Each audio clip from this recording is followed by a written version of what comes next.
At my brother's wedding, his bride told me I wasn't welcome, so I took back the honeymoon tickets and left. The look on everyone's face when I walked out with that envelope was priceless, but what they didn't know was that those tickets were just the beginning of what I was about to take back. Sarah, my brother David's new wife, stood there in her $5,000 dress with this smug smile as she delivered the news. "We've decided this is a family-only celebration now," she announced loud enough for half the reception to hear, her voice dripping with fake sweetness. "And since you're not really family," the crystal champagne flute slipped from my hand, shattering against the marble floor of the Beverly Hills Country Club, the sound cutting through the classical music like a knife. The entire reception fell silent. 200 guests turned to stare as Sarah's parents nodded approvingly behind her, and my own parents, just stood there looking uncomfortable but saying nothing.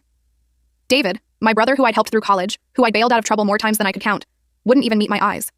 Sarah savored every second of my humiliation, her perfectly manicured fingers adjusting her pearl necklace as she waited for me to break down and beg. Instead, I reached into my purse, pulled out a thick manila envelope, and smiled.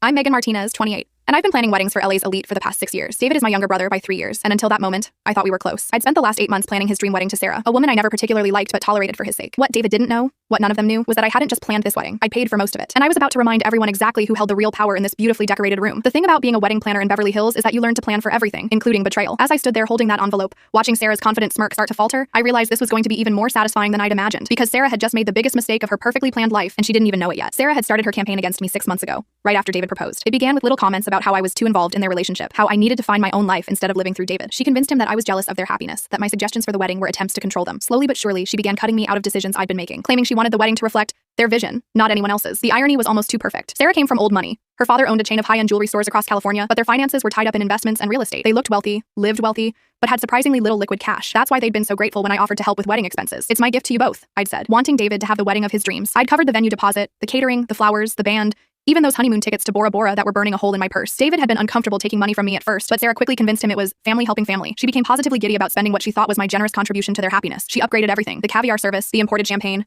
the string quartet, to a full orchestra. By the time the bills were tallied, I'd spent nearly $150 on their perfect day. But here's the thing about spending that kind of money on someone's wedding. You keep receipts, lots of receipts. And when you're a professional event planner, you know exactly how to structure those receipts to protect yourself. Every single vendor contract had my name on it. Not David's, not Sarah's. Legally speaking, I wasn't giving them a wedding gift. I was paying for services that I could cancel at any moment. The envelope in my hand contained copies of every single contract, every receipt, every confirmation number. More importantly, it contained cancellation notices for every single vendor, service, and reservation associated with their wedding and honeymoon. The beauty of the wedding industry is that almost everything can be canceled with proper notice. And as the person who'd made all the arrangements, I had that authority. Sarah's voice cut through my thoughts. "Are you going to leave quietly, or do we need to call security?" The malicious glee in her voice was unmistakable. She was enjoying this moment, probably had been planning it for weeks. A few guests began to murmur, some looking embarrassed, others clearly entertained by the drama unfolding. "Oh, I'll leave," I said calmly, my voice carrying clearly across the silent reception hall. "But first, I need to make a few phone calls." I pulled out my phone with one hand while still holding the envelope with the other. "You see, there seems to be some confusion about who's really family here." The first call I made was to the country club's manager, a woman I'd worked with dozens of times over the years. "Hi, Jennifer, it's Megan Martinez. I need to speak with you about the reservation for the Martinez-Williams wedding reception." "Yes, that's right. The one happening right now." Sarah's face began to change as she heard me speaking. "I'm afraid I need to cancel the remainder of the evening services. The contract is in my name,